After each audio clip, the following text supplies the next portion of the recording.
Bonjour et bienvenue dans ce nouvel épisode de Perspective, la voie juridique de la communauté d'affaires propulsée par Fasken. Mon nom est Jean-François Cloutier, je suis associé au sein du groupe Travail, Emploi, Droits de la personne et Droit public. Aujourd'hui, je suis accompagné de ma collègue Marie-Lou Simard, avocate au sein de notre groupe. La pratique de Marie-Lou se concentre principalement sur la protection des données et la protection des renseignements personnels. Au cours de cet épisode, nous allons aborder l'ABC d'une demande d'accès à l'information de renseignements personnels. Bonjour Marie-Lou. Bonjour Jean-François, merci beaucoup pour l'introduction. Je suis très contente de pouvoir discuter aujourd'hui des principes généraux en matière d'accès aux renseignements personnels. Peut-être dans un premier temps, Marie-Lou, nous définir qu'est-ce qu'un renseignement personnel avant d'aborder la demande d'accès à un renseignement personnel.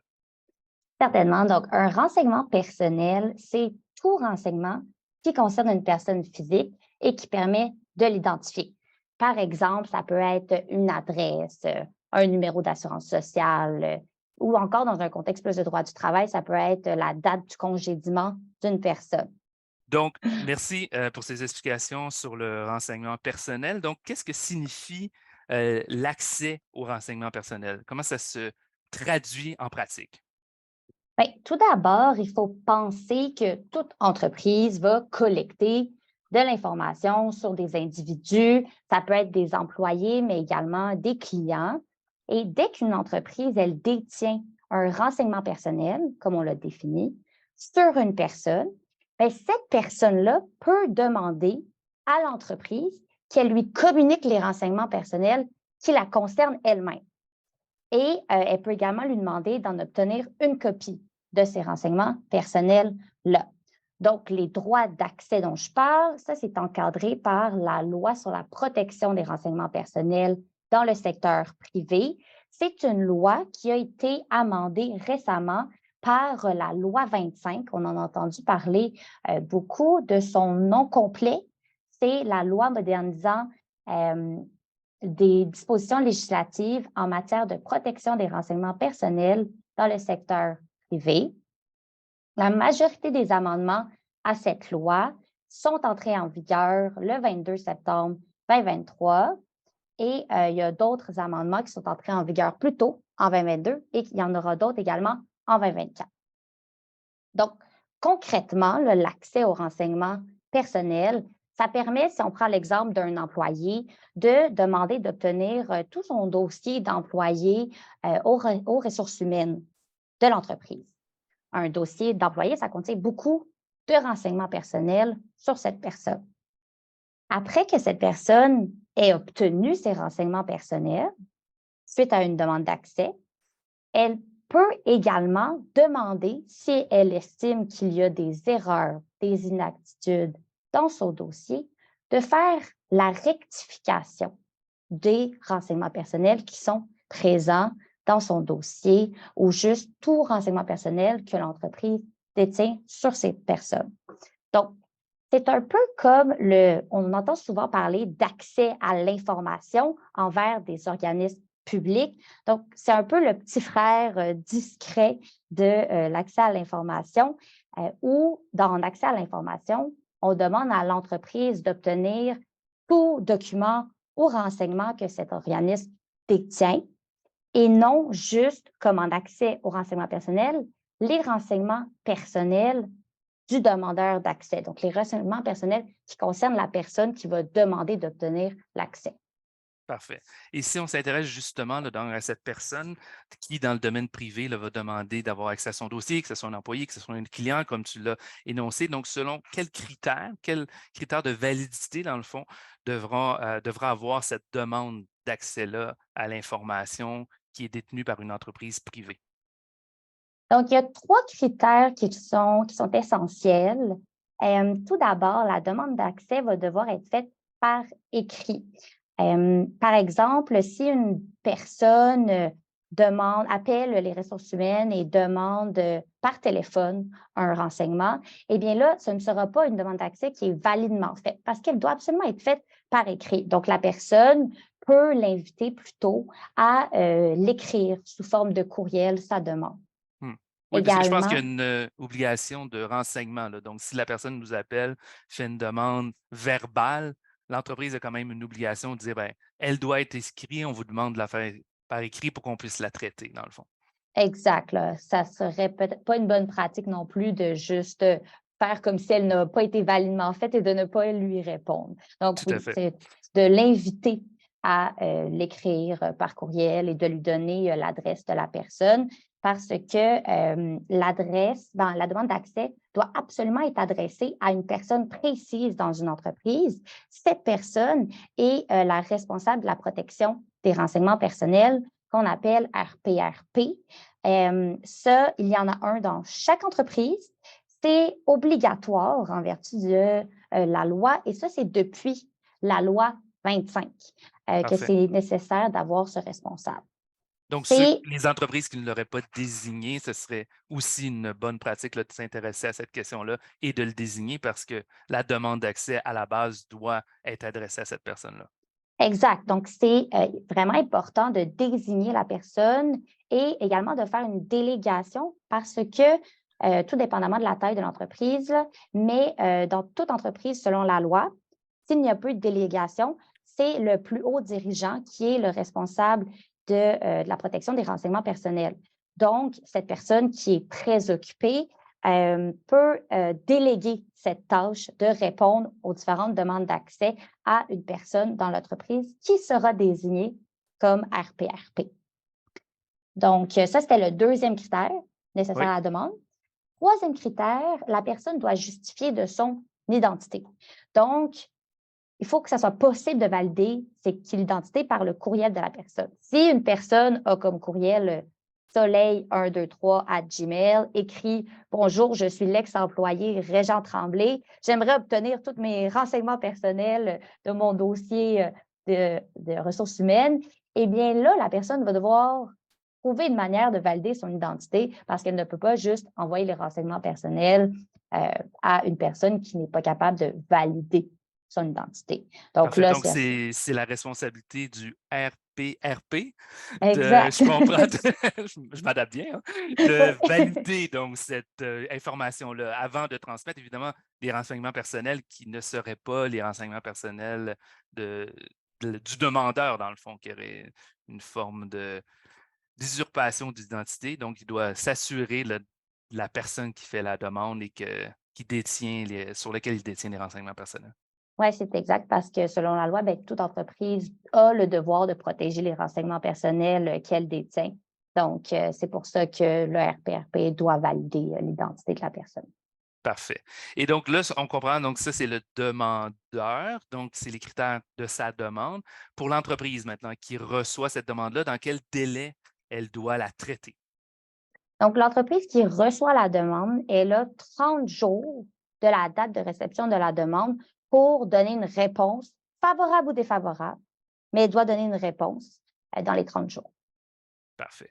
Et en termes de frais, est-ce qu'il y a des frais qui peuvent être facturés aux demandeurs d'accès? Mais en fait, la loi elle prévoit que l'accès aux renseignements personnels est gratuit. Cependant, elle prévoit également que pour tout ce qui est transcription, reproduction ou transmission, il peut y avoir des frais qui sont raisonnables. Les frais raisonnables ne sont pas définis. Donc, on voit que ça peut porter à certains litiges, mais on sait que, par exemple, la jurisprudence est venue dire que des frais de 158 seraient trop élevés, des frais de 75 seraient trop élevés. Donc, c'est vraiment plus de comme 0 à 25 mais ça dépend du type de demande. C'est toujours une question de circonstance quand même. Et de l'étendue aussi, je présume.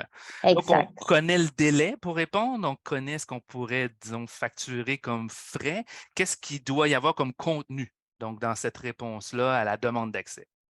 Donc, il y a deux scénarios si la demande d'accès est acceptée ou si elle est refusée. Dans le cas où elle est acceptée, les renseignements personnels peuvent être envoyés à la personne. C'est simple. Dans le cas où c'est refusé, là, il y a des caractéristiques à la réponse qui doivent absolument être présentes. Et donc, ce n'est pas juste possible d'appeler la personne et de lui dire Ah, désolé, on ne peut pas t'envoyer les renseignements que tu demandes. Il y a 4 caractéristiques. De un, le refus, il doit être motivé. On ne peut pas juste dire non.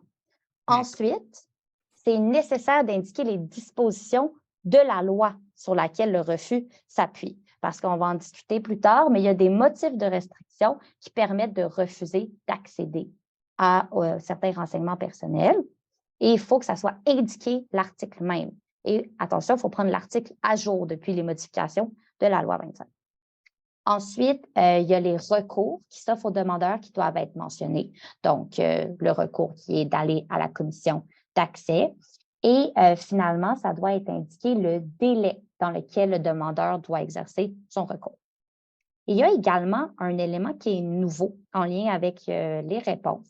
Ça, c'est avec la loi, depuis la loi 25, c'est que l'entreprise a le devoir d'assister le demandeur d'accès s'il demande de comprendre le refus. Donc, si la personne dit « je ne comprends pas pourquoi est-ce que vous m'avez refusé », il faut lui permettre de comprendre, lui donner des explications additionnelles sur pourquoi est-ce que l'information a été refusée, ce qui n'était pas une obligation avant l'entrée en vigueur des dispositions de la loi 25. Parfait. Donc, on s'intéresse évidemment au refus. Tu as évoqué là, effectivement la possibilité de refuser pour certains critères privés à la loi. Quels sont justement ces motifs-là de refus ou de restriction d'accès? Je vais en aborder trois qui sont les plus fréquemment utilisés parce qu'il y en a quelques autres qui sont plus spécifiques à certaines industries. Tout d'abord, il y a lorsque la divulgation du renseignement personnel risquerait vraisemblablement de nuire à une enquête ou d'avoir un effet sur une procédure judiciaire dans laquelle l'une ou l'autre des personnes a un intérêt. Donc, par exemple, il y a un ex-employé qui poursuit une entreprise pour congédiement injustifié et là, cette personne va demander d'obtenir tous les courriels des ressources humaines qui portent sur son congédiement à cette personne. Bien là, l'entreprise elle pourra s'y opposer normalement en vertu du motif de refus que justement, il y a une procédure judiciaire en Mhm. cours. Ensuite, il y a celui qu'on connaît tous, le secret professionnel. Ça, je n'ai pas besoin de l'expliquer, mais un exemple, ça serait l'entreprise qui pourra s'opposer si on peut prendre le même ex-employé qui demande d'obtenir l'avis juridique de l'avocat sur sa recommandation de congédiement de cet employé. Ensuite, on peut prendre l'autre motif de refus qui est qu'une entreprise peut s'opposer à la communication d'un renseignement personnel si la divulgation de celui-ci révélerait un renseignement personnel sur une autre personne. Donc, la divulgation d'un renseignement personnel techniquement qui concerne le demandeur, mais qui révélerait d'autres informations, renseignements personnels, sur un tiers et que ça serait susceptible de nuire sérieusement à ce tiers. Donc, Mm. ça, par exemple, c'est lorsqu'il y a des dénonciations, lorsqu'il y a des plaintes. Si l'ex-employé demandait d'obtenir la plainte du collègue qui l'a dénoncé en lien avec un vol de temps ou autre, bien là, il pourrait y avoir un préjudice à cette personne et l'entreprise pourrait s'opposer sur ce motif. Donc, le tiers peut être un co-employé de la même entreprise, en d'autres termes. Ce n'est pas nécessairement un tiers à l'entreprise. C'est un tiers par rapport au demandeur, dans le fond. Parfait. Donc, je comprends que effectivement, l'entreprise peut accepter, l'entreprise peut refuser. Si elle refuse, elle met des critères. C'est quoi les recours si justement là, la personne n'est pas satisfaite de la réponse? On peut présumer qu'elle n'est pas satisfaite du fait qu'on refuse de donner accès là, dans la plupart des cas. Bien, c'est une demande de mésentente qui va être déposée devant la commission d'accès à l'information. La personne va devoir intenter son recours dans un délai de 30 jours du refus ou encore de l'absence de refus. Donc, si l'entreprise a fait défaut de répondre dans le 30 jours qui lui était alloué, eh bien, après, le demandeur peut également s'adresser à la commission d'accès. Donc, ça, c'est vraiment la première chose à vérifier. Si une entreprise reçoit une demande d'examen de mésentente, la première chose à vérifier, ça va être de voir, est-ce que le délai a été respecté? Parce que ça, si le délai n'a pas été respecté, bien la personne, le demandeur, va devoir faire une preuve additionnelle sur pourquoi est-ce qu'il n'a pas pu respecter son délai. Parfait. Et Et de toute façon, il aurait été informé dans la lettre, dans la réponse, il aurait informé, un, que le recours s'exerce auprès de la Commission d'accès à l'information et que, deux, il a un délai de 30 jours. Là. Donc, il ne peut pas prétendre, je sais que nul n'est supposé ignorer la loi, là, mais la loi prévoit déjà qu'on informe la personne de ses droits de contester. Là. c'est exact. Donc, la personne avait été informée, donc encore plus une raison pour qu'elle justifie pourquoi elle n'a pas pu le faire dans le délai alloué. Et si une demande est entendue par la commission d'accès, une décision est rendue après et la personne ou les deux parties ne sont pas satisfaites, ils peuvent également appeler de cette décision devant la Cour du Québec. Parfait. On le voit, là, puis pour reprendre le même exemple que tu utilises depuis le début, là, en matière d'emploi, on peut voir dans certaines situations où des employés multiplient les demandes d'accès auprès de son employeur pour avoir accès à certains de ses renseignements personnels. Qu'est-ce que prévoit la loi justement s'il y a une forme d'abus de la part des demandeurs d'accès? Oui, eh bien, s'il y a des demandes qui sont systématiques, répétitives, abusives, en raison de leur nombre, par exemple, donc une grande quantité à chaque fois de renseignements qui est demandé, bien, l'entreprise peut s'adresser à la commission pour lui demander qu'elle ne soit pas tenue de tenir compte des demandes d'accès qui lui ont été envoyées. Hem, Par exemple, une demande qui est faite à chaque mois, concernant de multiples renseignements personnels, d'une personne, l'entreprise pourra demander à la commission, de ne pas tenir compte de ces demandes et à ce sujet, il y a du nouveau depuis, l'entrée en vigueur, de la loi 25 puisque, c'est dorénavant possible de demander à la commission de circonscrire la demande si la demande est trop large ou encore de prolonger le délai pour y répondre, donc d'avoir plus de 30 jours pour pouvoir répondre à la demande d'accès qui serait très volumineuse, ou encore s'il y a d'autres circonstances qui empêchent l'entreprise de répondre dans un délai qui serait de 30 jours. Parfait. Et également, une nouvelle disposition qui est très intéressante, qui n'existait pas auparavant, c'est si la demande est frivole ou faite de mauvaise foi, la commission, elle peut interdire à cette personne d'introduire un recours sans l'autorisation du président de la commission. Donc, c'est un peu comme une déclaration de quérulence, ce Mhm. qui n'était pas, ce qui n'existait pas avant l'entrée en vigueur de la loi 25. Parfait. Au début, tu l'as évoqué là, dans le sens où on peut demander accès, faire une demande d'accès pour avoir accès aux renseignements, mais aussi au bout du processus, on peut aussi demander de rectifier ces renseignements-là. Donc, peut-être nous préciser là, justement le fonctionnement au niveau de la rectification. Ouais, la rectification, c'est possible lorsqu'une personne estime que son renseignement personnel est inexact, incomplet ou encore que sa conservation ou sa collecte n'était pas autorisée par la loi. Donc là, il va pouvoir demander que celui-ci soit rectifié ou encore même que les renseignements personnels de son sujet soient supprimés.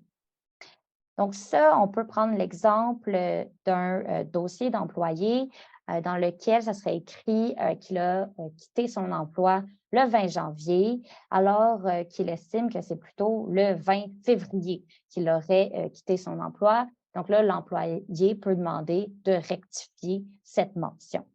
Par contre, il faut tenir compte que ce n'est pas possible de demander de rectifier un élément qui n'est pas objectif et vérifiable.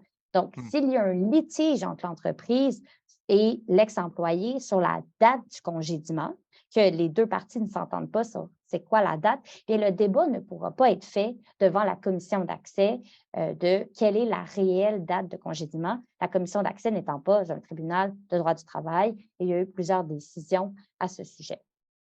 Parfait. Et en conclusion, donc, Marilou, qu'est-ce qu'on peut recommander aux responsables de l'accès en entreprise? Bien, 3 choses, je dirais. Tout d'abord, d'avoir un très bon système, pour se rappeler des dates limites parce que, ça peut être facile de, manquer un délai, mais ça peut être très préjudiciable à l'entreprise. Donc, il faut qu'elle puisse avoir un calendrier avec les délais de réponse aux demandes d'accès. Ensuite, il faut prendre en compte la nouvelle obligation du devoir d'assistance parce qu'avant, ça n'existait pas, mais maintenant, l'entreprise a cette obligation de porter assistance aux demandeurs, tant au niveau de l'identification des renseignements personnels qui sont recherchés. Donc, si la personne dit j'aimerais obtenir ces renseignements personnels à mon sujet, mais je ne sais pas exactement ce en quoi ils consistent, il va falloir l'aider, ce qui n'existait pas avant, et également l'assister pour comprendre son refus et lui donner des explications additionnelles sur pourquoi sa demande d'accès a été refusée. Et finalement, je dirais de réviser les lettres modèles de réponse aux demandes d'accès, étant donné qu'il y a des modifications qui sont apportées par la loi 25, il faut nécessairement que les lettres de réponse contiennent la disposition de la loi sur laquelle le motif il s'appuie, le recours que la personne peut obtenir s'il y a un refus et également le délai dans lequel le recours doit être intenté. Donc, tous ces éléments doivent être inclus dans la lettre de réponse et ce n'était pas mentionné avant que c'était requis qu'il y ait tous ces éléments. Donc, c'est maintenant nécessaire de réviser vos lettres de réponse pour s'assurer qu'elles soient conformes. Et je comprends que Marie-Lou, que autant pour une réponse à une demande d'accès que pour réviser évidemment les projets de lettres, qu'on peut communiquer avec toi à cet égard-là. Donc, je te remercie beaucoup, Marie-Lou, pour tes conseils et explications concernant justement les demandes d'accès. Merci également à nos auditeurs pour votre écoute. On vous invite évidemment à explorer les autres épisodes de Perspective et à vous abonner à nos réseaux sociaux pour ne rien manquer. À bientôt. Merci, Marie-Lou. Merci Jean-François.